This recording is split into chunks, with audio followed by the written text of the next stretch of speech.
আসসালামু আলাইকুম। ভিডিও শুরুতে সবাইকে স্বাগত জানাই government service for all BD চ্যানেলের পক্ষ থেকে। আজকে একটি গুরুত্বপূর্ণ বিষয় নিয়ে আলোচনা করব। ইমাম মুয়াজ্জিন কল্যাণ ট্রাস্টের মাধ্যমে সুদমুক্ত ঋণ ও আর্থিক সহায়তা প্রাপ্তির বিষয়ে আলোচনা করব।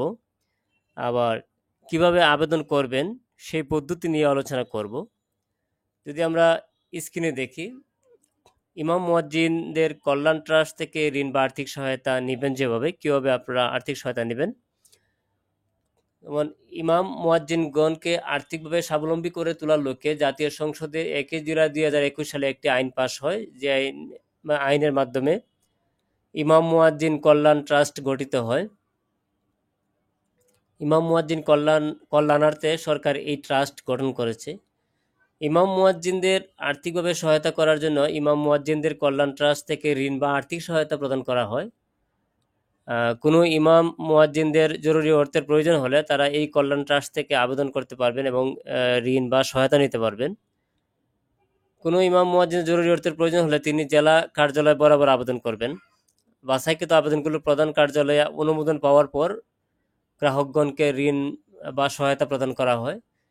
এখন এখানে আবেদন করতে হলে আপনার কি যোগ্যতা প্রয়োজন, কি যোগ্যতা লাগবে? প্রথমত 1 নম্বর, ইমাম মুয়াজ্জিন কল্যাণ ট্রাস্টের সদস্য হতে হবে। এখানে যে ইমাম মুয়াজ্জিন কল্যাণ ট্রাস্ট আছে সেটার সদস্য হতে হবে। এখানে আপনাকে অবশ্যই সদস্য হতে হবে। আর সদস্য হওয়ার জন্য একটি ফর্ম আছে, আপনি সেই ফর্মটা ফিল আপ করে আবেদন করলে আপনি সদস্য হতে পারবেন। সেটা আপনারা অনলাইনে চার্জ করলে পেয়ে যাবেন। ইমাম মুয়াজ্জিন কল্যাণ ট্রাস্টের সদস্য ফর্ম, সেটা লিখে চার্জ দিলে পেয়ে যাবেন। দ্বিতীয়ত হচ্ছে মসজিদের ইমাম মুয়াজ্জিন হতে হবে আপনাকে। আর 3 নম্বর হচ্ছে সংশ্লিষ্ট ইউনিয়ন চেয়ারম্যান থেকে ইমামতির সপক্ষে প্রমাণপত্র, আপনারা যে ইমামতি করছেন সেটার একটা প্রমাণপত্র লাগবে। তারপর 4 নম্বর, নাগরিক সনদপত্র লাগবে। আর প্রয়োজনীয় কাগজপত্র কী কী কাগজ লাগবে আপনার? মসজিদ কমিটির সভাপতির প্রত্যয়নপত্র, সংশ্লিষ্ট ইউপি চেয়ারম্যান থেকে ইমামতির সপক্ষে প্রমাণপত্র, শিক্ষাগত যোগ্যতার সনদপত্র, ইমাম মুয়াজ্জিন কল্যাণ ট্রাস্টের সদস্যদের জন্য হালনাগাদ সদস্য ফি পরিশোধের রসিদ। আপনাদের ইমাম মুয়াজ্জিন কল্যাণ ট্রাস্টের সদস্য একটা ফি দিচ্ছেন, সেই ফি রসিদ লাগবে। সত্যায়িত পাসপোর্ট সাইজের ছবি লাগবে। তো আমি আমার চ্যানেলে সরকারের সকল ধরনের সেবা বা সহযোগিতা এবং সরকারের সকল অফিস, ইউনিয়ন পর্যায়ে সজ্জিত অফিস আছে, সকল অফিসের কার্যক্রম নিয়ে আলোচনা করি। আপনি সে সকল অফিস থেকে কী ধরনের সেবা পাবেন বা সহযোগিতা পাবেন। আপনার যদি ওই রকম সরকারি বিভিন্ন তথ্য, সরকারের বিভিন্ন কাজে বা সেবার তথ্য পেতে চান, তাহলে আমার এই চ্যানেলটি সাবস্ক্রাইব করুন এবং পাশে থাকা বেল আইকনটি অন করে দিন। তাহলে আমি যখনই কোনো নতুন ভিডিও আপলোড করব আপনারা দেখতে পারবেন বা আপনারা পেয়ে যাবেন। তো এখন যদি আবেদনের প্রসেসটা দেখি, আমরা স্ক্রিনে যদি আবেদনের প্রসেসটা দেখি, আপনি কীভাবে আবেদন করবেন এই ইমাম মুয়াজ্জিন কল্যাণ ট্রাস্টের মাধ্যমে আপনারা কীভাবে সুদমুক্ত ঋণ বা আর্থিক সহায়তা পাবেন, সেটা আবেদন করবেন কিভাবে। আপনি প্রথমত কোনো একটি ব্রাউজারে যাবেন। আমি যেমন গুগল ক্রোম ব্রাউজারে আসছি, গুগল ক্রোম ব্রাউজারে এসে আপনি লিখবেন হচ্ছে এখানে মাই গভ লিখে আপনি এন্টার দিলেই আপনার ওইরকম একটা পেজ আসবে। এখানে যে চার্জ বক্স দেখতেছেন, এই বক্সে লিখবেন ইমাম মুয়াজ্জিন কল্যাণ ট্রাস্ট থেকে ঋণ বা সহায়তা, সেটা লিখে আপনি এখানে অনুসন্ধানের ছাপ দিলেই আপনার ওইরকম একটা পেজ আসবে।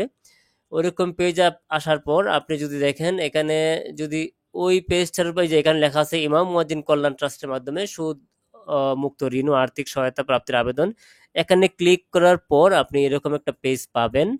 এই যে আবেদন করুন, এখানে আবেদন করুন ফরমে ক্লিক করলে, আপনি যদি এখানে ক্লিক করেন দেখেন আপনার এরকম একটা পেজ ওপেন হবে। এই যে আবেদন ফরম, এখানে এখানে হচ্ছে আপনি কোন অফিস বরাবর আবেদন করবেন সেটা প্রথম বাছাই করবেন। আপনি জেলা কার্যালয়ে ক্লিক করবেন, এরপর ইসলামী ফাউন্ডেশন জেলা কার্যালয়, এরপর এখানে ক্লিক করে বাছাই করবেন আপনি কোন জেলায় করতেছেন। আপনি যদি নড়াইল থেকে নড়াইল, সাতক্ষীরা তাহলে সাতক্ষীরা, আপনার জেলার নাম দিবেন। এখানে আমি একটা দিলাম যে গাজীপুর।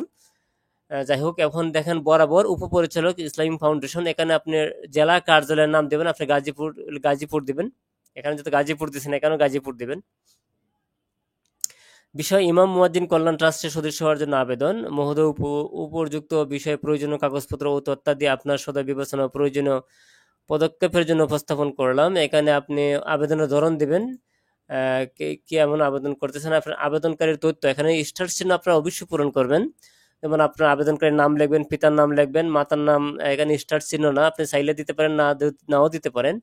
আপনার মোবাইল নাম্বারটা অবশ্যই দিবেন, স্থায়ী ঠিকানা দিবেন, বর্তমান ঠিকানা দিবেন।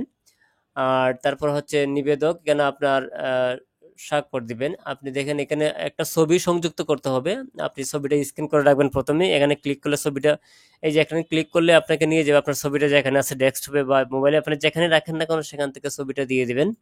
তারপর জাতীয় পরিচয়পত্র, এখানে ক্লিক করে জাতীয় পরিচয়পত্রের স্ক্যান কপিটা দিয়ে দিবেন। এখানে স্বাক্ষরটা এখানে স্ক্যান কপি করে দিয়ে দিবেন। আর ইমামতি প্রশিক্ষণপ্রাপ্ত ইমামের সার্টিফিকেট থাকলে আপনি সেটা এখানে দিয়ে দেবেন। পরে আবেদনে ক্লিক করলে আপনার আবেদন করা হয়ে যাবে। তো আপনি 15 থেকে 20 দিনের মধ্যেই সেই সেবাটা পেয়ে যাবেন।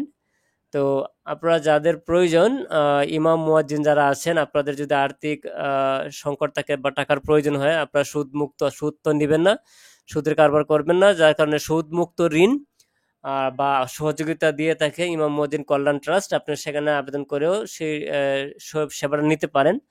তো আজকের মতো এখানেই শেষ। দেখা হবে পরবর্তী কোনো নতুন ভিডিওতে। সেই পর্যন্ত সবাই ভালো থাকবেন, সুস্থ থাকবেন। আল্লাহ হাফেজ।